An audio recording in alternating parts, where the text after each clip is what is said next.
Fala galera, vamos falar um pouquinho sobre a Valid Soluções S.A., que é negociada na B3 sobre o código VLID3, apresentou o balanço frente ao segundo trimestre de 2020 em 6 de agosto, e o próximo balanço dela vem aí dia 4 de novembro.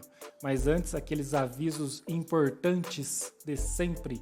Se você caiu de paraquedas desse vídeo, eu tenho uma playlist aqui no meu canal no YouTube, e eu também tenho um perfil no Instagram, o link vai estar na descrição desse vídeo, em que eu explico e dou dicas desde para quem está saindo do zero até para quem já possui um planejamento financeiro em qualquer fase que seja. É interessante você ver tanto essa playlist que eu tenho aqui no canal quanto o meu Instagram, que daí ele dá uma base mais teórica para você. Além disso, eu estou começando um podcast também, um Cast Lovers, se vocês quiserem. Ele também passa bastante conteúdo teórico com o meu amigo Rafael.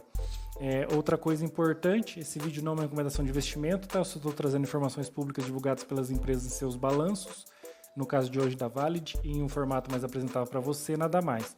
Por fim, não menos importante, esse vídeo não reflete uma torcida para o sucesso ou insucesso da empresa ou suas cotações. Então vamos lá fazer aquele apanhado geral sobre a empresa, né? A Valid é do setor de certificação digital, identificação digital, ela trata todo esse setor de soluções, né, digitais aí, listado no novo mercado, mas alto nível de governança, é privada, não tem participação do governo, tag along de 100%, um free float muito elevado. O único senão aí dessa parte de governança dela fica para o nível de negócio. É tranquilo para o minoritário, para quem está começando agora nos investimentos, 1.600 negócios diários, mas num cenário meio adverso aí que tem com a empresa, fica meio complicado caso você opte por sair dela, né? Acho que ela podia melhorar esses negócios, mas é tranquilo, ela tem todos os outros índices de governança muito bons e é tranquilo essa questão aí.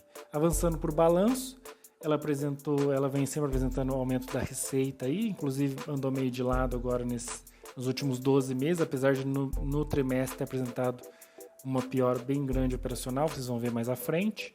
Aí o que eu falava, o EBIT dela caiu dramaticamente, eu consultei no release da empresa e é meio até um contrassenso, né? Porque é por isso que também é perigoso você às vezes ver um cenário acontecendo no mundo assim e achar que aquilo se reflete na empresa, né? É de se esperar que todo mundo trabalhando mais online, né, essa parte de certificação e identificação digital, fosse avançar, mas pelo contrário, como vários órgãos do governo, tanto aqui quanto nos Estados Unidos, que ela tem negócio, pararam, a emissão de documentos diminuiu, ela está em expansão no Data USA, né, que é um projeto dela de expansão para os Estados Unidos na parte de varejo e várias lojas lá, vários clientes dela pararam as atividades também, então ela foi bastante impactada. Isso aí, e ela fez um impairment também, né, que é quando não entra tanto no EBIT, vai entrar no lucro. Eu vou avançar para o lucro aqui para você ver. Você vê que o lucro foi bem elevado. Ela fez um impairment, que é uma redução, né? Ela começou, nesse Data USA que eu falei para vocês, ela começou avaliando que ia receber tanto, daí a partir do momento que há um cenário adverso surge assim inesperadamente, que foi a pandemia, ela reduziu as expectativas, então ela estava prevendo, sei lá, X valor, e agora prevê só 50% desse valor. Então ela faz esse impairment, isso afeta o lucro líquido, não afeta tanto o operacional, tanto que você vê que a queda no lucro líquido é muito mais acentuada do que no operacional. O resultado financeiro dela, ela vem aumentando esse endividamento aí, acho que também por esse cenário de expansão dos negócios, né? Como eu falei, o lucro líquido foi muito impactado tanto por aquela questão operacional, de redução dos clientes de varejo dela, redução das atividades governamentais. O setor mais impactado foi esse de identificação digital, né? Que parou muito, tanto aqui nos Estados Unidos, tanto aqui no Brasil quanto lá nos Estados Unidos. Daí, como eu falei, o impairment também acentuou o lucro líquido, que foi maior do que a queda operacional, proporcionalmente, né?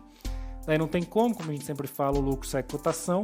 Você vê que ela foi experimentando queda de lucro, né, desde 2015. Então ela caiu de 2015 para 2017, apresentou a mesma queda na cotação. Depois ela teve uma retomada, ficou andando de lado com um pequeno viés de elevação de 2017 para 2018, né, com certo ceticismo do mercado ainda.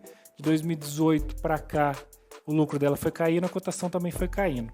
Então, como a gente sempre fala, né, não tem como, no longo prazo a cotação segue o lucro. Bom, avançando, a margem líquida dela, que no começo da década era mais animadora, sempre acima ali de 10, foi caindo, fica prejudicado os 12 meses por esse prejuízo que ela apresentou, né?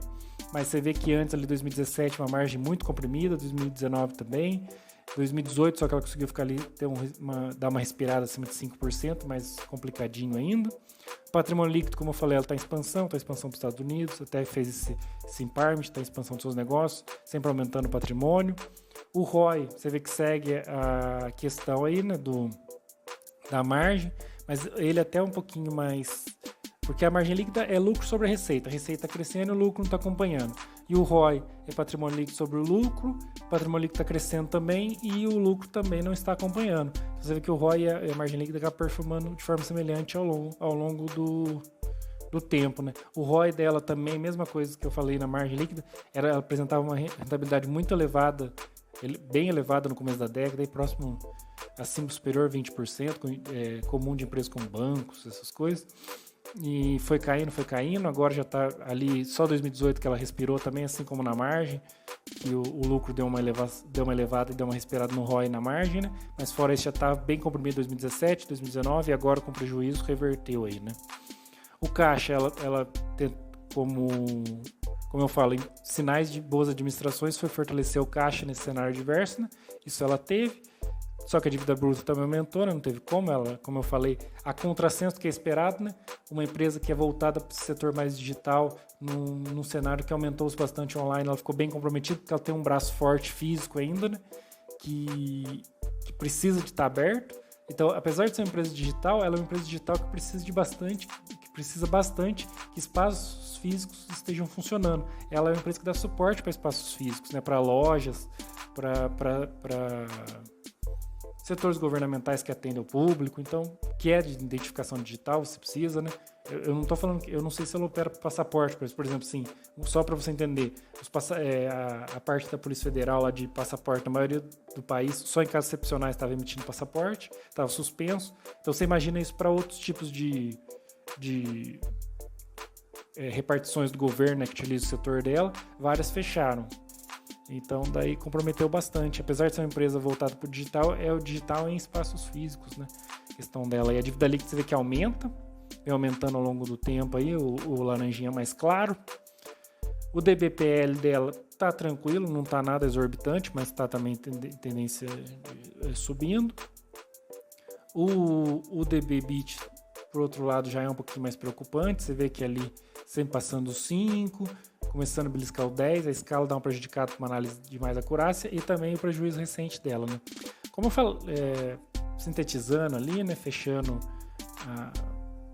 essa apresentação de dados, o que dá para notar é que é uma empresa que mantém-se lucrativa. Eu acho que dá para desconsiderar, porque na década o único cenário de prejuízo foi esse ano, esses 6 meses aí, então não dá para você considerar muito, porque ela sofreu uma coisa que só aconteceu uma vez quase nos últimos 100 anos, né? Mas mesmo assim você vê que o lucro vinha bem titubeante. Ela claramente não é uma das mais redondinhas que estava com o lucro sempre crescendo, né? Mas estava com a receita crescendo, estava em expansão. Então daí ela já não é uma empresa nem das redondinhas, nem é aquela análise que você vai ter que se deter mais se você quiser montar uma posição. Porque ela nem é redondinha de análise de 1 minuto. Ela não é uma análise de 1 minuto, nem para cima nem para baixo, né? Nem para o bem, aquela que está tudo redondo, mas também ela não é uma empresa que está apresentando prejuízo, que está altamente endividada, estourando tudo. Ela é uma empresa que não está crescendo o lucro ano a ano, mas tem lucro consistente, à exceção desse ano adverso aí, né? Então é uma empresa que eu acredito que você tem que se deter um pouquinho mais aí na análise. Bom, se chegou até aqui e gostou, marca aqui aquele seu amigo ou familiar que deseja que se torne investidor. Comenta deixando sua opinião ou dúvida qual empresa você gostaria de ver. Curta, compartilhe, ajude a difundir educação financeira. E não se esqueça de se inscrever no meu canal no YouTube, seguir meu perfil no Instagram e acompanhar aí as próximas análises.